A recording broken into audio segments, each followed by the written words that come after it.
How to fix Bumble location not updating or wrong location shown.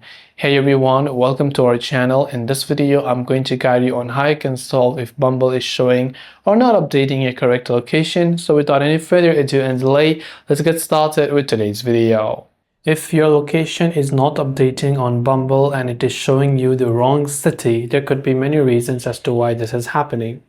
First of all, make sure that location is enabled on your device first. As you can see, I have enabled location in this case.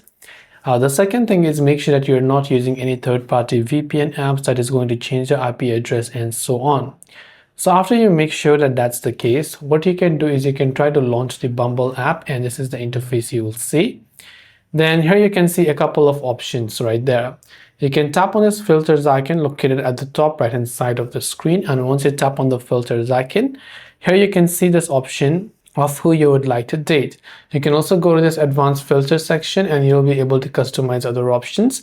But usually if you have got your location enabled, it will show you the people that are actually near your area.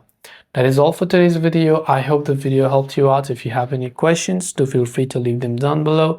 Thanks for watching and see you soon in the next video.